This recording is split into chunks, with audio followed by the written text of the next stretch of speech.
C'est quoi ton jeu va vous faire découvrir ou redécouvrir un jeu vidéo, de société, de rôle ou de n'importe quel autre genre à travers une expérience marquante vécue par mon invité du jour. Installez-vous confortablement et bonne écoute.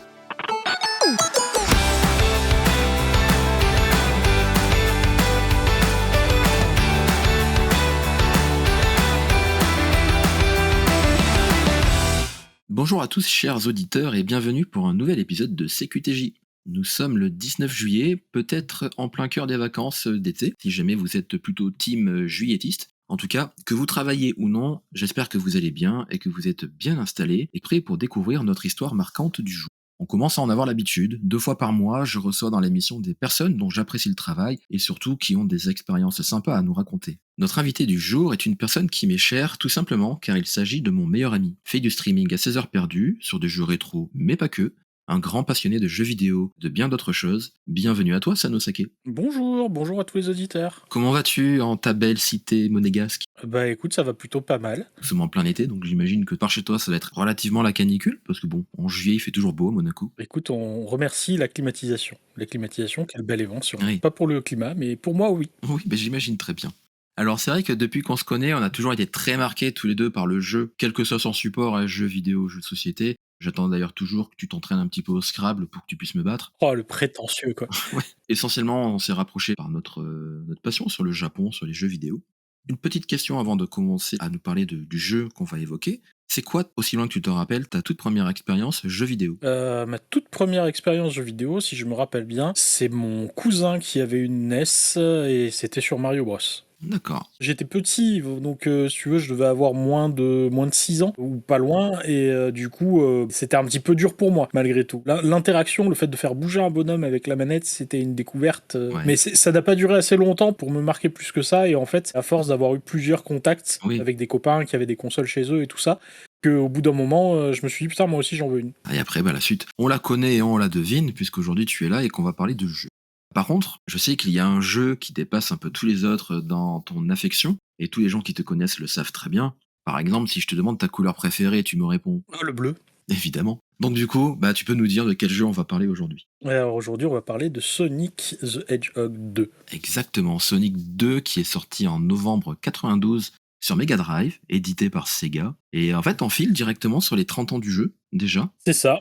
Donc peut-être qu'il y aura une petite surprise dans l'année de la part de Sega. Alors oui, effectivement, en effet, Sega prépare plusieurs choses, et notamment donc un nouvel épisode de la franchise qui va sortir. C'est assez déroutant, mais ce sera un open world a priori. Ça s'appellera Sonic Frontier. C'est attendu normalement pour la fin d'année. Espérons de bonnes choses. Après, c'est vrai que Open World au niveau de Sonic, moi j'ai plutôt l'habitude de le voir en 2D pour justement profiter au maximum de la vitesse de Sonic. Donc en 3D, peut-être que. Non, la vitesse en 3D, elle rend bien, hein. Enfin, si on a fait justement Sonic Generation Ouais. ou auparavant les Sonic Adventure, le passage de Sonic à la 3D a pas forcément été un échec, loin de là. Les Sonic Adventure étaient très réussis. Il y a une Ouais. espèce de zone hub dans le premier Sonic Adventure qui peut faire penser à des prémices d'open world et tout ça, mais ça fait un peu. C'était une expérience, c'était un peu. Voilà, on découvrait un peu la 3D à l'époque, ils voulaient proposer quelque chose de nouveau.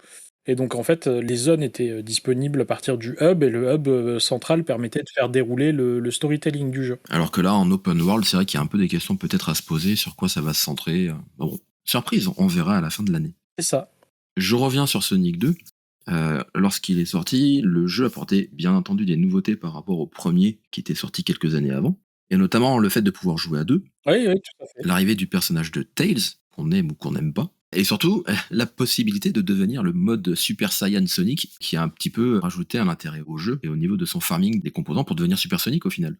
Oui, en fait, le Super Sonic est devenu la récompense de celui qui a fini le jeu à 100 en faisant tous les bonus stages et en récupérant toutes les émeraudes. Ouais, Dans le premier Sonic, il y avait 6 émeraudes, et en fait, le fait de les collecter donnait droit à une cinématique de fin différente, où en fait, on redonnait un petit peu sa fertilité à la terre. Il y avait un côté un petit peu la terre nourricière et tout ça par rapport à ces émeraudes, et c'était un peu leur but. Et dans Sonic 2, il y a eu un travail qui a été fait justement sur le storytelling, parce qu'il y avait ces bonus stages qui étaient vraiment très très différents déjà dans Sonic 1, hein, du monde dans lequel on évoluait. Et en fait, dans Sonic 2, le principe, c'est que ces émeraudes ont un pouvoir spécifique, et quand on les a toutes, Sonic canalise ce pouvoir pour se transformer. Voilà, et ensuite viendra plus tard dans Sonic 3 le concept de la Master Emerald, qui est donc une émeraude qui canalise le pouvoir des autres émeraudes. Alors pour l'histoire de Sonic, je sais que ça reste quand même assez simple parce que c'était un jeu qui était sorti à l'époque sur des plateformes anciennes où la trame scénaristique restait assez simple. Est-ce que tu peux nous parler un petit peu de l'histoire vite fait de Sonic 2 et après on s'attellera à l'expérience que tu veux nous partager? L'histoire de Sonic 2, c'est tout simplement que le docteur Eggman revient, il recommence à emprisonner des animaux dans ses robots, et donc le concept de Sonic, c'est tout simplement qu'on va éclater les robots pour en faire sortir les petits animaux, et en fin de niveau, on va avoir donc un boss qu'il va falloir battre, qui donnera accès à une petite capsule dans laquelle sont enfermés plein d'animaux. Donc évidemment, ça reste cet aspect-là. Et l'arrivée de Tails, en fait, c'est tout simplement un fan de Sonic, il admire Sonic, Mhm. et du coup, il le suit partout. D'accord. En fait, il est pire que toi, quoi. Ah bah oui, puisque le principe, c'est quand même que il le suit vraiment comme son ombre. Est-ce que maintenant tu peux nous raconter ce qui t'a marqué autour de ce jeu que tu as fait du coup il y a quand même... tu étais assez petit, hein, j'imagine. Si tu l'as fait en 92 à l'époque de sa sortie, t'avais 30 ans de moins. Donc... C'est ça. Je l'ai eu un peu plus tard qu'à sa sortie, tout simplement parce que à l'époque, je vivais dans la campagne et les jeux vidéo, c'était un jeu par an à Noël. C'était la règle, donc voilà, c'était comme ça. Et Sonic 2 est le premier jeu que je me suis payé en économisant mon argent de Noël, tout ça. Et je l'ai acheté d'occasion à un copain qui me l'avait prêté, en fait, le jeu. D'accord. Je lui ai rendu, et quelques semaines, quelques mois plus tard, il voulait s'acheter un nouveau jeu, et du coup, il me dit, bah, je vends mon Sonic 2 si ça t'intéresse et tout. Et donc, du coup, je lui ai acheté. Ce copain qui s'appelle Raphaël et à qui je fais un bisou si jamais il nous écoute.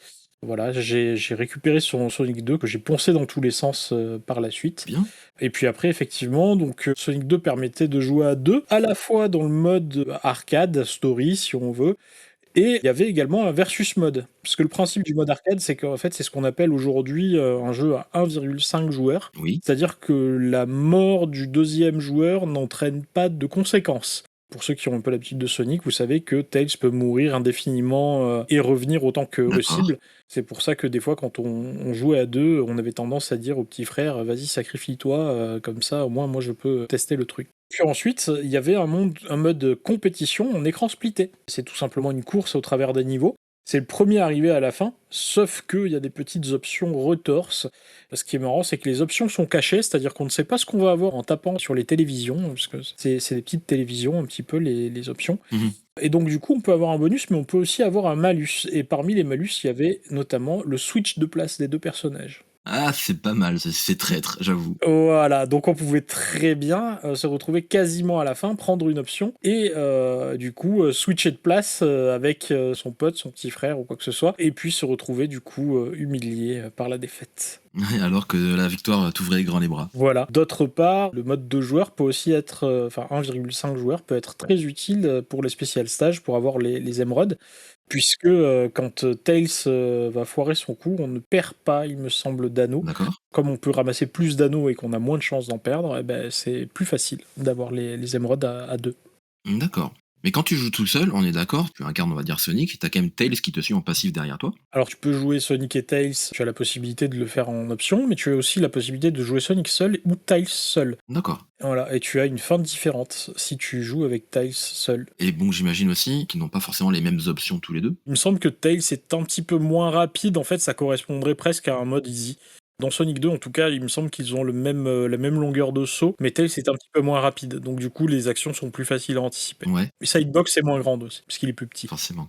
Moi, les Sonic, je connais moins que les Mario, parce que moi, je suis plutôt Team Mario que Team Sonic. Néanmoins, quand on joue tout seul et que Tails nous suit, Tails peut voler, il me semble, mais quand tu le contrôles, il peut pas voler, c'est ça? Pas dans Sonic 2, c'est une fonctionnalité qui a été implémentée à partir de Sonic 3. D'accord. Et où en fait, effectivement, Tails peut non seulement voler, mais il peut aussi tracter le deuxième joueur, c'est-à-dire que ton petit frère qui va jouer Tails va pouvoir te donner accès à des zones qui se seraient normalement inaccessibles.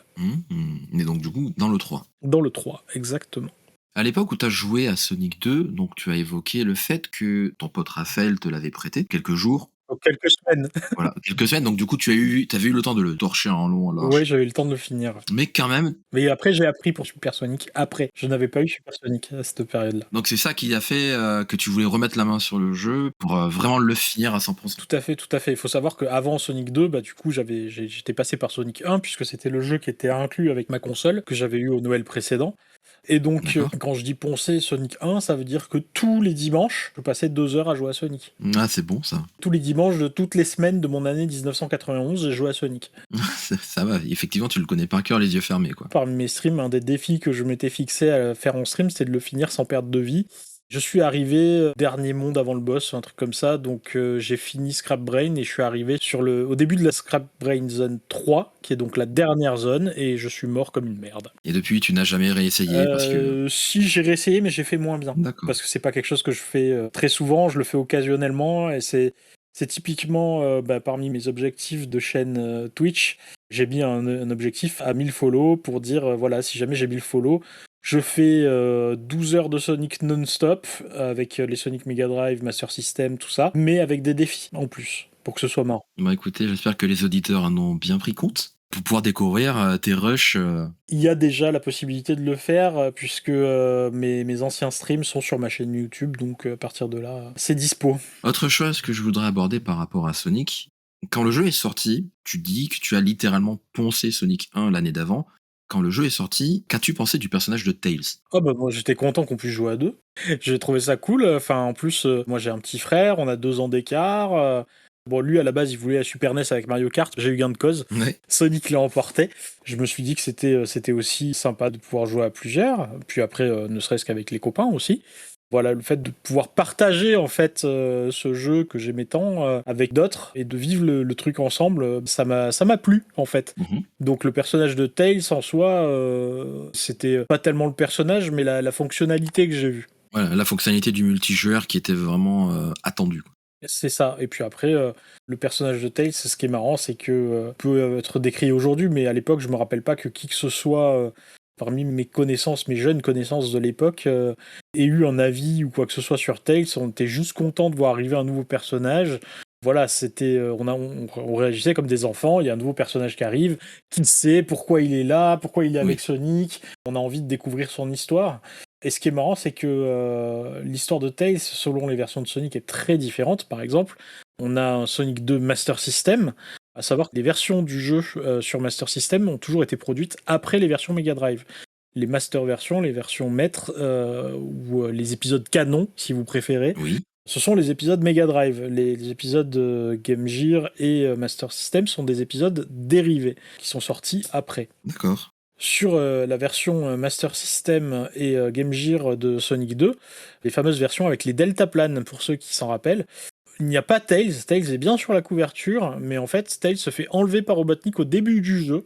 Et en fait, à la fin du jeu, c'est extrêmement triste, Tails est mort. C'est-à-dire qu'il y a le portrait de Tails dans les étoiles. La tristesse du truc, alors que bon, on le reverra dans les épisodes suivants, quoi. Mais c'est bizarre, quoi. Exactement, voilà. Pourquoi le jeu était pas 2 joueurs sur Master System et Game Gear? Tout simplement parce que la console ne donnait pas suffisamment de puissance, ne permettait pas d'afficher les 2 personnages à l'écran. D'accord, ouais. C'est ce qui a du sens également, parce que c'est vrai que là, dans Sonic 2, c'est pas l'un après l'autre, c'est vraiment les deux sur le même écran, quoi. Tout à fait. J'ai envie de te demander, en fait, c'est un truc qui m'a toujours un peu titillé, te connaissant, c'est pourquoi ton engouement sur Sonic et pas un autre titre, en fait? Quand tu dis pas un autre titre, est-ce que tu peux préciser? Parce que Quand on parle avec toi, on sait que Sano, c'est Sonic. Et Sano, c'est Sonic et c'est tout, quoi. Pourquoi cet engouement sur le personnage de Sonic quand tu étais un peu plus jeune? Alors après, Sonic, ça a été vraiment parce que c'était le. En fait, c'est ce qui m'a fait accrocher Ouais. aux jeux vidéo. Définitivement, j'ai envie de dire, c'est ce qui m'a marié aux jeux vidéo, Sonic. C'est vraiment un plaisir brut, c'est-à-dire que en fait, l'action effrénée qu'on a dans Sonic, où on court à toute berzingue et faut réagir à la seconde près pour pas se planter et tout ça. Oui. En fait, ce challenge-là, parce qu'on peut jouer à Sonic doucement, mais j'ai jamais joué à Sonic comme ça. Voilà, moi je joue à Sonic, c'est pas une façon réfléchie. En fait, Sonic, je teste mes réflexes, c'est-à-dire que je suis vraiment à fond dans le jeu et j'essaye de développer donc je joue sur mes réflexes. Et après, effectivement, à force de mourir, on va développer un peu des stratégies. Mais je joue pas la sécurité, je joue l'action, quoi. D'accord. Et c'est ça qui me plaît dans Sonic, au-delà du design qui est magnifique, avec des couleurs incroyables, une bande-son incroyable. Enfin, je veux dire, après, c'est un tout, hein. Mais l'univers de Sonic qui m'a séduit, celui de la Mega Drive, c'est vraiment un truc de fou. Après, j'ai tout autant accroché au Sonic sur Dreamcast, mais j'étais déjà plus grand, enfin plus âgé. J'avais 18 ans passés, enfin voilà, Oui, c'était autre chose, c'était pas le même attrait. Après, voilà, Sonic, c'est vraiment mon coup de cœur d'enfant. Après, il y a plein d'autres personnages que j'ai aimés en tant qu'enfant. Enfin, je veux dire, typiquement, tu prends Musclor, tu prends Bioman, tu prends les Tortues Ninja, tu prends Goldorak, tu prends DBZ, tu prends Senseiya. Enfin, je veux dire, il y en a des millions. oui, Mais c'est vrai que Sonic, c'était le personnage vidéo. Parce qu'à l'époque, tu jouais à un jeu tiré d'une licence de jeu vidéo, c'était pas forcément aussi bien. oui. Par exemple, des jeux Tortue Ninja, il y en a eu plein, mais jusqu'à Turtles in Time, ils puaient la merde. Donc, si tu veux, à partir de là, c'est aussi ce qui fait que tu vas accrocher sur un jeu vidéo. Moi, Tortue Ninja sur NES, j'ai jamais pu y passer plus d'1 heure. Je le comprends. Voilà. Donc, si tu veux, à partir de là, c'est aussi ce qui fait que tu vas accrocher à un jeu et à un personnage. Typiquement, tiens, ça, c'est une anecdote rigolote. Je me suis pointé à mon carnaval de CM2 avec un costume d'Abraham Lincoln Sonic Waouh!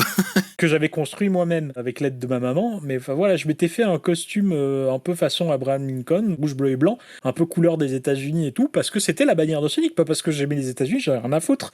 Je savais même pas ce que c'était les États-Unis à l'époque.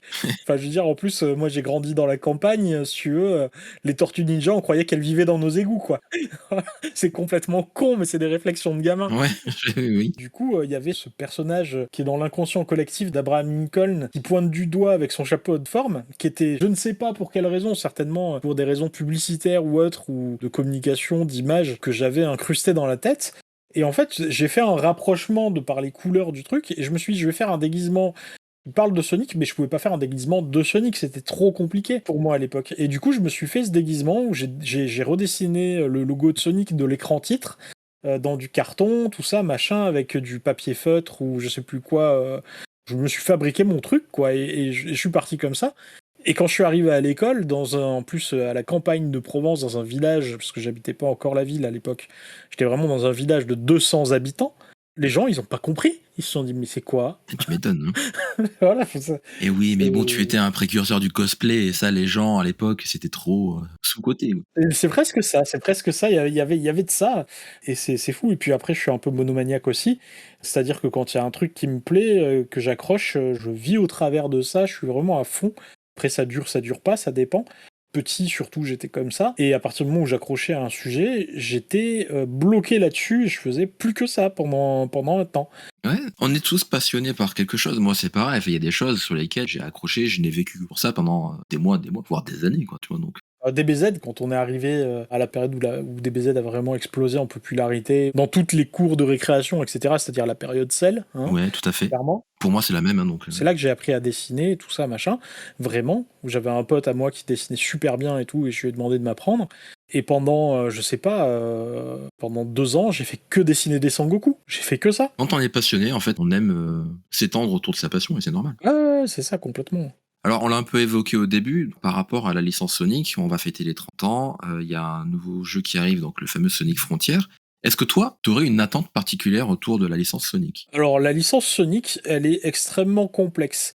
Parce qu'en fait, il y a plein de choses auxquelles on n'a pas eu accès, nous, pendant longtemps. Il faut savoir qu'aux États-Unis, Sonic, c'est un comics qui existe depuis quasiment l'époque de la Mega Drive du début. Mhm. Un comics qui a 30 ans d'existence quasiment aussi, avec différents dessinateurs, etc., etc., qui a développé tout un lore, dont on a eu une partie en dessin animé avec le dessin animé Sonic des États-Unis d'avant, le dessin animé Sonic le Rebelle, etc. Ouais. Donc il y a des univers Sonic, il y en a vraiment plein, que je ne maîtrise pas tous, parce que j'ai pas forcément eu le temps de m'intéresser aux comics et tout ça. Mais c'est vraiment extrêmement vaste. Et moi, je suis toujours resté quand même assez cantonné aux jeux vidéo, à quelques exceptions près. Après, au niveau des dessins animés, j'aime beaucoup la série Sonic X qui a été faite au Japon, qui reprend en grande majorité ce qui a été vu dans Sonic Adventure D'accord. et qui a été servi de support promotionnel jusqu'à Sonic Colors, qui est très très bien faite. Puis après, on a eu d'autres séries auxquelles j'ai pas forcément adhéré. Puis là, on a de nouvelles séries qui vont arriver en 3D aussi très bientôt, au-delà des films. D'ailleurs, j'ai beaucoup aimé le premier film, même si je me suis imposé de le regarder en américain parce que notre version française a été vraiment trop ignoble. Ah, Ma philosophie par rapport au jeu Sonic, c'est de me faire ma propre idée. C'est toujours pareil, c'est-à-dire que par exemple, quand il y a eu le Sonic 2006 qui a été conspué, c'est-à-dire le premier Sonic, nouvelle génération, HD, tout ça, qui est d'abord sorti sur Xbox 360, puisque la PS3 avait du retard, Ouais. qui a été une catastrophe. C'était censé être un renouvellement pour Sonic. Ils avaient mis des moyens de com de ouf, genre toutes les musiques étaient en orchestral. Mais au final, le jeu était pas ouf, quoi. Bah, les images étaient belles et tout ça, sauf que tout était buggé. Il y avait des problèmes de collision tout le temps. Autant vous dire que dans un Sonic, c'est un problème. Oui. Les stages étaient tellement pas optimisés qu'ils avaient été obligés de les morceler en trois. Donc, dans un jeu d'action à pleine vitesse, c'est comme si je te disais, bon, on va faire une course de Formule 1. Ouais. Le circuit, il fait 2,5 km. Par contre, tous les 500 mètres, on va faire un checkpoint et il faut arrêter les voitures. Ouais, c'est vrai que ça n'a pas de sens, quoi. Ça n'a absolument pas de sens. C'est en ça que ce Sonic-là a été un énorme échec, même si l'histoire, ils ont voulu la romancer, tout ça. D'ailleurs, il y a une espèce de revanche avec les origines de Sonic dans ce jeu-là, puisque Sonic a une amie humaine, ce qui était une obsession du Japon. En fait, au départ, Sonic devait avoir une petite amie qui s'appelait Madonna, D'accord. dans le plot de départ de Sonic 1 sur Mega Drive, qui devait aller délivrer, façon un petit peu Double Dragon et tout ça. D'accord. Sauf qu'en fait, les États-Unis ont dit, puisque Sega c'est plusieurs entités dans le monde, c'est donc un peu hybride entre les États-Unis et le Japon. Et donc les États-Unis ont dit no way, un animal avec une humaine, Oui. en plus c'est sa petite amie, c'est dégueulasse, vous faites pas ça. Sonic est devenu un ado solitaire, un petit peu rebelle, et l'ami des animaux. Eh bien, très bien. Ben écoute, merci de nous avoir partagé tes petites anecdotes sur Sonic 2 et même l'univers de Sonic dans sa globalité. Est-ce que tu pourrais te présenter, te décrire pour les personnes qui ne te connaîtraient pas? Donc moi je suis un tout petit streamer qui fait du stream régulièrement, plutôt sur du rétro gaming. J'ai fait aussi des jeux actuels, mais aujourd'hui c'est plus tellement mon souhait. Je fais vraiment du rétro gaming parce que ça m'éclate, principalement du RPG, parce que j'ai Ouais. des atomes crochus avec des copains que je me suis fait au fur et à mesure. Ça fait plus de 6 ans que je stream maintenant, qui sont notamment l'équipe du site rpgsolus.com, à qui je fais un coucou, qui est un site qui existe depuis 2000 et qui fournit des solutions au RPG pour tous les joueurs depuis déjà un certain temps. Donc, on a bien accroché tout ça, et du coup, à titre de partenariat, je les inclus dans mes streams, et une fois par mois, on fait une revue Oui. de l'actu des RPG ensemble. Et donc, je fais du RPG rétro tout simplement parce que j'adore le genre RPG et que j'ai découvert avec FF7 comme beaucoup d'autres. Et est-ce que tu pourrais nous dire, à titre d'exemple, les RPG que tu as fait avec ta communauté sur Twitch? Oui, bah, et j'ai fait des RPG récents comme rétro. Aujourd'hui, je suis plutôt cantonné sur le rétro parce que je trouve que sur les RPG récents, il y a déjà beaucoup d'autres personnes qui le font. Donc ça n'a plus tellement de sens que moi je le fasse à ma petite D'accord. taille. Pour donner un exemple en titre de RPG, donc j'ai fait des RPG comme Wild Arms, Breath of Fire 3 et 4, Grandia, Chrono Trigger ou Legend of Dragoon, Chrono Cross. Oui, enfin, des très bons titres, hein. Voilà, des très bons titres, mais qui sont pas forcément connus du grand public. Bon, après, j'ai aussi fait les Final Fantasy, Final Fantasy 7, 8, 9, Kingdom Hearts. Kingdom Hearts, et en plus récent, Dragon Quest 11. Mhm. Plein de petits RPG comme ça, que j'aime partager. J'aime beaucoup l'arcade aussi, donc de temps en temps, entre deux RPG, j'aime bien faire des sessions arcade. Notamment, j'ai un amour particulier pour la Neo Geo. J'aime bien aussi l'époque Super NES, Mega Drive, forcément 16 bits, ça me parle beaucoup. Ouais, bah, c'est notre adolescence, hein, donc. Voilà, avec donc des jeux de combat, des jeux plus en type run and gun ou beat'em all. Ça va être du Metal Slug, du Street of Rage, du King of Fighters, Street Fighter 2, et bien évidemment les jeux de plateforme avec les Sonic. Alors les jeux de plateforme plus Mega Drive, donc Dynamite Headdy, Ristar, ce genre de jeux. Eh ben, écoute, très bien. Et est-ce que tu pourrais nous dire où on peut te retrouver sur Internet? Oui, alors sur Internet, on peut me retrouver sur Twitter, sur Instagram. J'ai également un Discord pour la communauté, pour échanger, etc. J'ai une chaîne YouTube sur laquelle je poste tous mes replays de stream. Voilà, les vidéos ne sont pas spécifiquement travaillées parce que je n'ai pas le temps, je travaille à plein temps à côté. Et donc sur Twitch, où je suis en général le lundi soir et le jeudi soir. Eh bien, écoute, c'est noté pour toutes ces informations. Vous pourrez les retrouver dans les notes de l'émission avec tous les liens qui vont avec. Comme ça, vous pourrez retrouver Sano sur ses réseaux. Merci. Quant à nous, vous pourrez retrouver les informations du podcast sur le site cqtj.fr, sur notre Instagram CQTJ Podcast, ou encore sur mon Twitter @joels82. Sano, merci beaucoup de m'avoir accordé un peu de ta présence sur ce podcast. Ça compte vraiment beaucoup pour moi. Bah de rien, avec grand plaisir, comme d'habitude. Et puis, on reparlera sûrement de plein d'autres choses en off. J'ai bien hâte d'échanger avec toi aussi sur plein d'autres choses. Ah bah écoute, avec grand plaisir. Bah, en tout cas, moi je te dis à bientôt et beh, j'espère également te revoir très prochainement, peut-être pour une autre histoire, qui sait? Avec plaisir. Et pour nous, on se donne rendez-vous dans 2 semaines pour le prochain épisode qui sera le dernier de la saison 1. Mais rassurez-vous, on se retrouvera en septembre pour la saison 2 avec encore beaucoup plus d'invités. D'ici là, portez-vous bien, jouez bien et n'oubliez pas qu'on a tous au moins un jeu qui nous a marqué. Et vous, lequel c'était?